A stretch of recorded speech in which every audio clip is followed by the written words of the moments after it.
Olá, está começando o Direito Sem Fronteiras. O documento conhecido e reconhecido por ampliar os direitos dos refugiados na América Latina completa 30 anos neste sábado. O Direito Sem Fronteiras desta semana debate a Declaração de Cartagena para os Refugiados, assinada em 22 de novembro de 1984.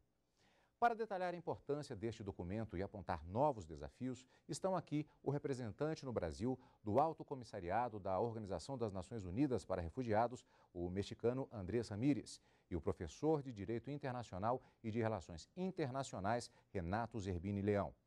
Antes, começamos o nosso programa de hoje acompanhando um pouco mais desta história na reportagem de Carolina Puga.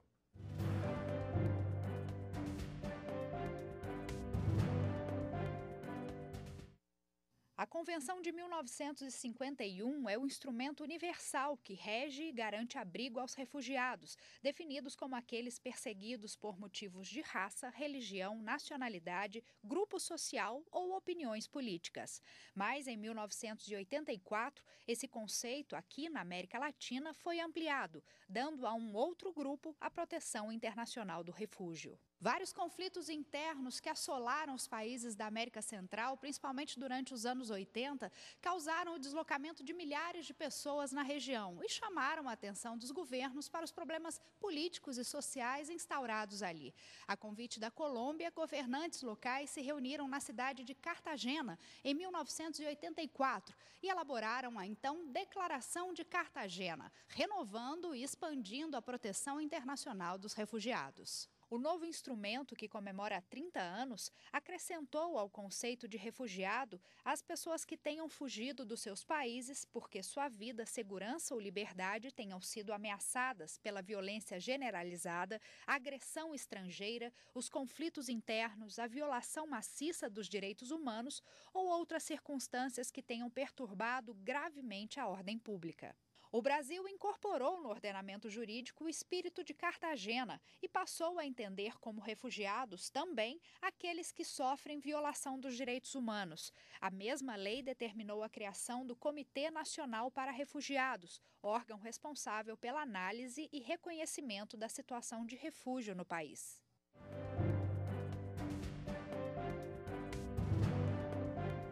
Estamos, portanto, falando a respeito deste importante documento, que ele não perde, evidentemente, a sua importância, mas há uma questão específica que eu gostaria de começar perguntando, que é o fato de que, completados 30 anos, e como vimos na reportagem, houve um contexto específico da assinatura da declaração em 1984, existe uma diferença significativa, embora a questão dos refugiados seja muito presente em todo o mundo, mas há alguma diferença do contexto da América Latina, daquele momento da assinatura, para a realidade de hoje em dia? Começar com o professor Andrés. Com certeza. Temos que levar em conta que no ano 1984 estava no meio do conflito Centro-América. As guerras da Guatemala, Salvador, Nicarágua eram guerras muito importantes, que levou a que muitos refugiados tiveram que fugir para os países da vizinhança. Muitos deles foram para México, para Costa Rica, para Honduras. E no meio disso é que a gente teve a Declaração de Cartagena. Até foi muito importante porque permitiu ampliar a definição. Porque a definição dos refugiados fundamental que a gente tinha naquele então era apenas a definição da Convenção de 1951. Mas a definição de 1951 é uma definição que se refere apenas a uma perseguição individual e não leva em conta conflitos de violência generalizada. E por isso foi muito importante a Declaração de Cartagena nessa época, em 1984. Agora, claramente, a situação é muito diferente. Nós não temos essa guerra centro-americana, temos uma situação claramente também de problemas lá na Centro-América, mas com organizações do crime transnacional que têm sido de grande preocupação, sobretudo para os países do Triângulo Norte, de Honduras, Guatemala e Salvador. Nesse sentido, eu vou perguntar ao professor Zerbini, mas o professor Andrés pode ficar à vontade também para fazer essa mesma abordagem. Nesse sentido, então, nós podemos dizer que o documento ele se torna também bastante atual, apesar dessa mudança de contexto, por causa dessa atualização mesmo com relação a estes novos refugiados que têm esse tipo de problemática, a questão da criminalidade, a própria questão dos haitianos. É um documento importante de qualquer maneira. Esse documento é importante e é atualíssimo, porque Em 84, ele traz para a América Latina esse conceito de grave e generalizada violação de direitos humanos, que nasce no ambiente africano, né, daqueles estados que experimentavam uma situação de falta absoluta de institucionalidade. Com a Declaração de Cartagena, os estados eles absorvem em suas legislações internas essa possibilidade de proteção. Isso é importante porque, aproximando a Declaração de Cartagena à realidade do século XXI, nós temos que ainda persistem ao longo do mundo vários conflitos armados, né? De modo que o conceito de grave e generalizada violação de direitos humanos é atual, obedecendo a essa lógica, porque a declaração ela consagra também a necessidade de proteção não só na fase intermediária, vai dizer, do refúgio em si, mas também na fase anterior de prevenção e na fase posterior, né? Integração local, repatriação voluntária e reassentamento. E, ademais, também converge para si as chamadas 3 vertentes da proteção internacional da pessoa humana, ademais do direito dos refugiados, direitos humanos e direito dos conflitos armados. Esse é o grande legado da Declaração de Cartagena para a sua eternidade. Nós vimos na reportagem da Carolina Puga sobre um panorama das regras que protegem os refugiados e um dos documentos mais importantes é exatamente o já citado a Convenção da ONU de 1951, que dá as diretrizes essencialmente. E o Brasil tem uma lei específica e ainda adota a Declaração de Cartagena. Todos esses documentos, eles abrangem todas as situações atuais relativas à situação de refugiados, agora já ampliando um pouco determinadas perspectivas. Insisto, é um tema, como o professor bem disse, muito atual e há formas de refugiados, formas de pressão sobre essas pessoas hoje em dia. Esses documentos, todos eles são atuais? São atuais, mas claramente a situação está evoluindo, temos mudanças fundamentais e temos alguns desafios pela frente. Claramente, a Declaração de Cartagena, na época, era apenas uma declaração que não era vinculante, mas muitos dos estados, sendo comprometidos com a declaração, começaram a incorporar dentro de sua legislação os aspectos fundamentais da declaração. Por exemplo, o Brasil tem sido um exemplo muito claro disso, mas a maioria dos países da América Latina, neste momento, já tem incorporado dentro de sua legislação os aspectos fundamentais da Declaração de Cartagena. Mas temos ainda alguns desafios, por exemplo, aquelas pessoas que têm que atravessar uma fronteira internacional por causa das mudanças climáticas, por causa dos desastres naturais, não existe ainda uma normativa jurídica que cuide disso. É um vazio jurídico que nem a Convenção do 51, nem a Declaração de Cartagena cuida disso. Mas, claramente, é uma preocupação da comunidade internacional. Temos tido algumas experiências aqui no Brasil, por exemplo, com o que a gente chama da proteção humanitária complementar. Por exemplo, no caso dos haitianos, que não são refugiados, eles saíram por causa do terremoto, aos começos do ano 2010, depois continuaram a chegar, e agora se fala de por volta de 40.000 haitianos que têm chegado aqui ao Brasil, mas que, mesmo que não são refugiados, a verdade é que não tem como voltar a Haiti, porque Haiti está em uma situação muito precária, muito vulnerável. Então, o Brasil achou um mecanismo para poder manter a eles em condições de dignidade, através do que a gente chama proteção humanitária complementar. Os casos são referidos para o CNIC, o Conselho Nacional de Migrações, e eles emitem um visto humanitário para que eles possam trabalhar e se inserir dentro da sociedade brasileira. O que é necessário para que um indivíduo ele comprove para que ele tenha a possibilidade de ser considerado como um refugiado a partir do documento de Cartagena?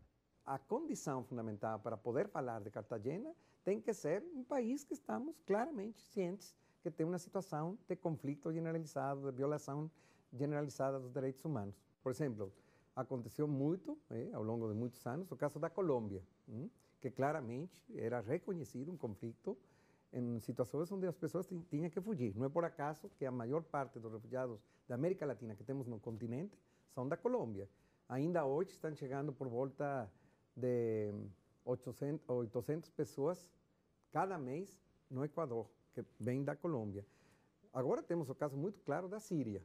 Estão vindo aqui ao Brasil muitas pessoas fugindo do conflito da Síria. Já temos nos países da vizinhança da Síria por volta de mais de 3 milhões de pessoas que fugiram porque é um conflito generalizado.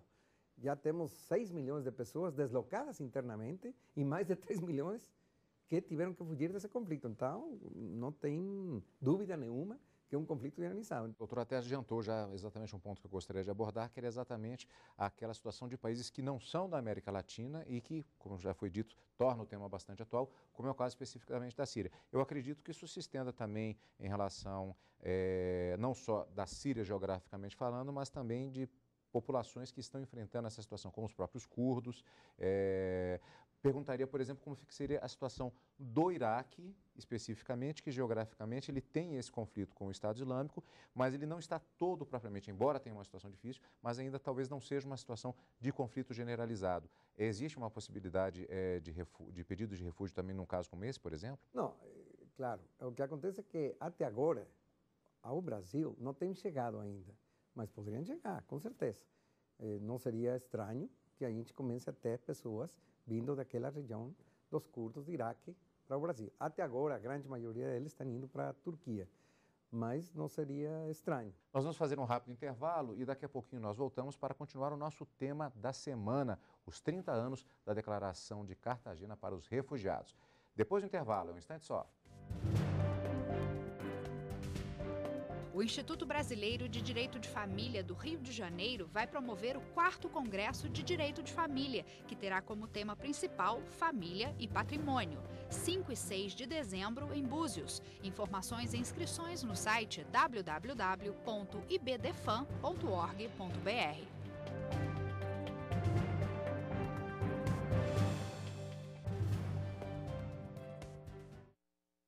Estamos de volta com o Direito Sem Fronteiras, que debate hoje os 30 anos da Declaração de Cartagena sobre Refugiados. Eu perguntaria quais seriam agora os principais desafios, considerando-se a situação do mundo e as perspectivas que existem em relação até a novas modalidades de argumentação que podem ser apresentadas diante de uma situação que eventualmente demande um refúgio. Vou começar agora com o professor Zerbini. São vários, até mesmo porque, desde a perspectiva mais ampla, a migração no século XXI se caracteriza pelos chamados fluxos migratórios mistos. São grandes movimentos de pessoas, no âmbito dos quais estão ali inseridos os migrantes econômicos, que não são refugiados, os que estão buscando nova vida em um outro país, em um outro lugar. Estão ali também os que eventualmente podem ser reconhecidos como refugiados, estão mulheres, crianças, idosos. Esse é um movimento bastante presente no século XXI. E a grande questão é como conseguir separar o joio do trigo em áreas de proteção internacional da pessoa humana. Por isso, o desafio constante da formação e capacitação dos que são encarregados no processo de elegibilidade. Um segundo desafio seria a questão de, uma vez reconhecidos aqueles que são refugiados, à luz dos fatores de inclusão clássico da Convenção de 51 e também da Declaração de Cartagena, como facilitar a integração dessas pessoas naqueles estados que os recepcionam. Um terceiro e interessante desafio é que, aparentemente, as causas que ensejam o refúgio continuam sendo, em sua grande maioria, os conflitos. E aí, desde a perspectiva da proteção internacional dos conflitos armados, nós teríamos 3 grandes cenários possíveis de conflitos que poderiam ensejar o refúgio. Um deles seria o conflito armado não internacional, que seria o caso da Colômbia, como muito bem destacado pelo Dr. Andrés Ramírez.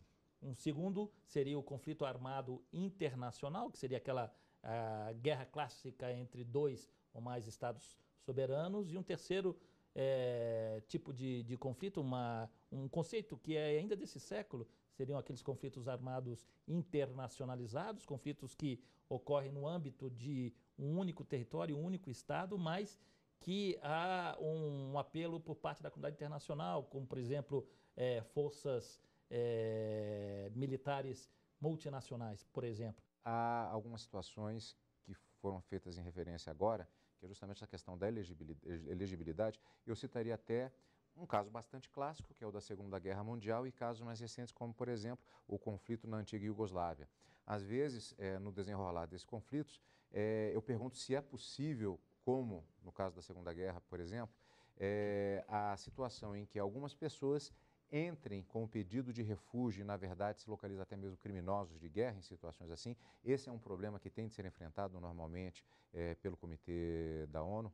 Claro, a verdade é que a mesma Convenção de 1951 tem provisões muito claras para pessoas que não podem ser reconhecidas como refugiadas e está contido nos artigos que a gente chama de cláusula de exclusão.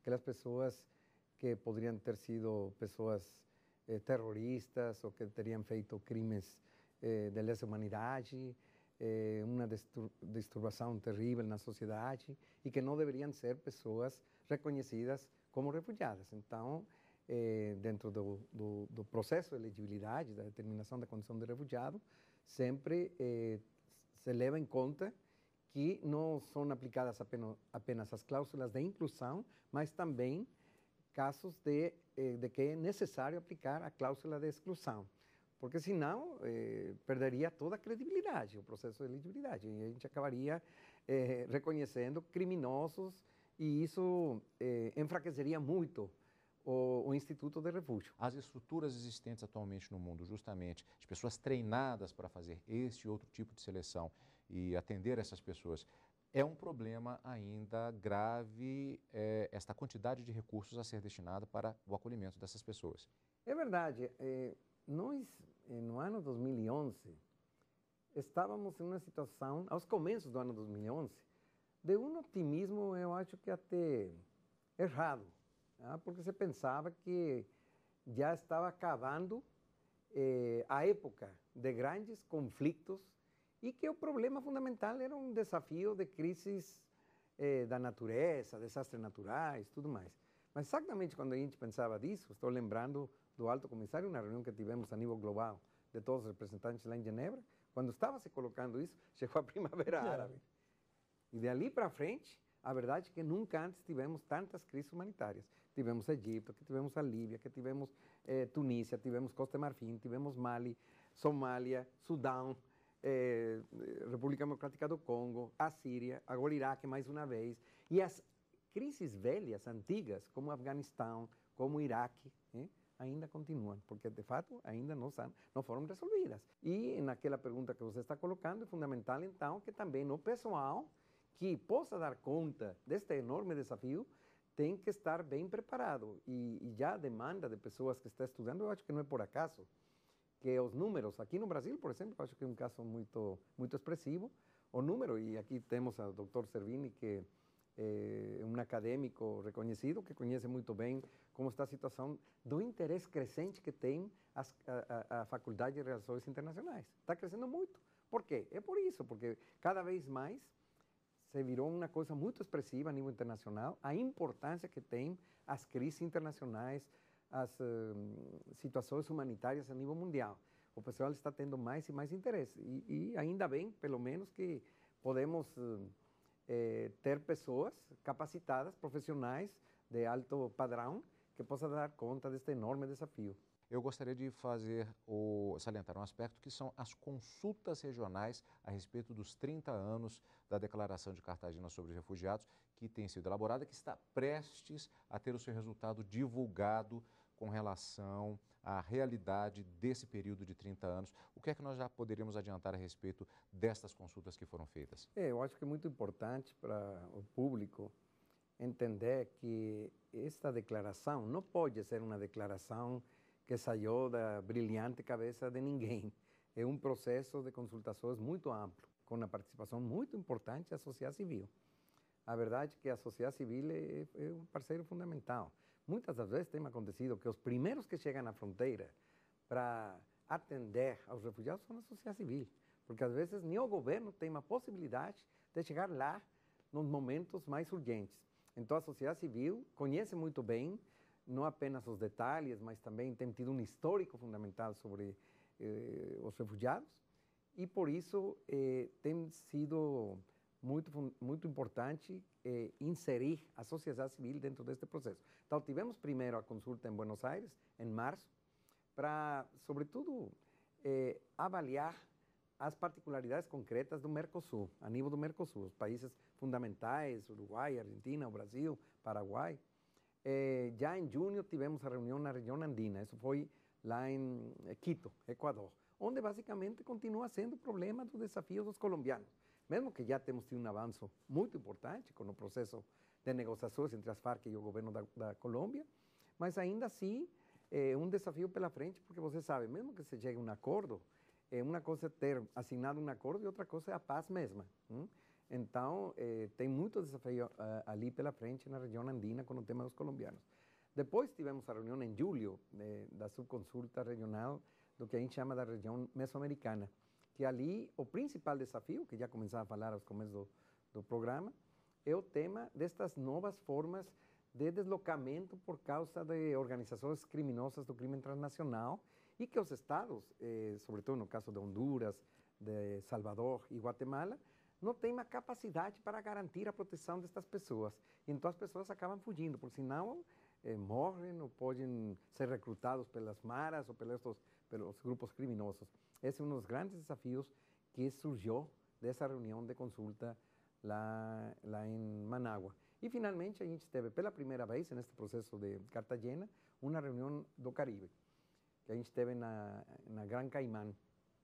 Ali, a verdade, que parecia uma coisa estranha, mas está aumentando muito também lá o número de pessoas que estão chegando solicitando refúgio. Claro, estamos falando de ilhas muito pequeninas, então quando se fala de números que parecem muito pequenos, para eles não são tão pequenos. Após de ter concluído estas 4 reuniões a nível das consultas subregionais, estamos no momento, na fase das negociações, para fechar um documento que tenha não apenas uma declaração, com uma declaração de boas intenções, mas também um plano de ação, como aconteceu no Plano de Ação do México há 10 anos atrás, no ano 2004.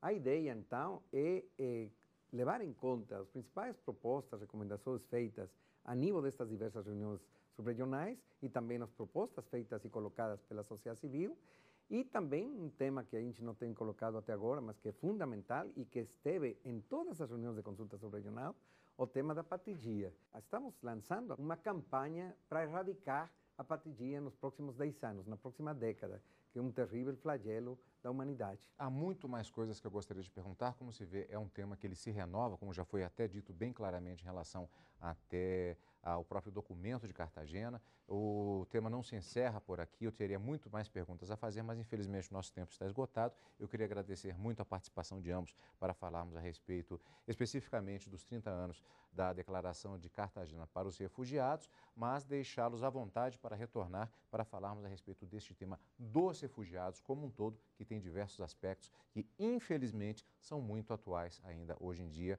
tanto do ponto de vista do direito internacional como de toda a comunidade internacional. Agradeço muito a participação de ambos. Hoje eu conversei com o representante no Brasil do Alto Comissariado da Organização das Nações Unidas para Refugiados, Andrés Ramírez, e com o professor de Direito Internacional e de Relações Internacionais, Renato Zerbini Leão. Para participar, você, amigo da TV Justiça, envie a sua sugestão para o e-mail direitosemfronteiras@stf.jus.br. E para rever esta e outras entrevistas, basta acessar www.tvjustiça.jus.br. Até a semana que vem. Tchau!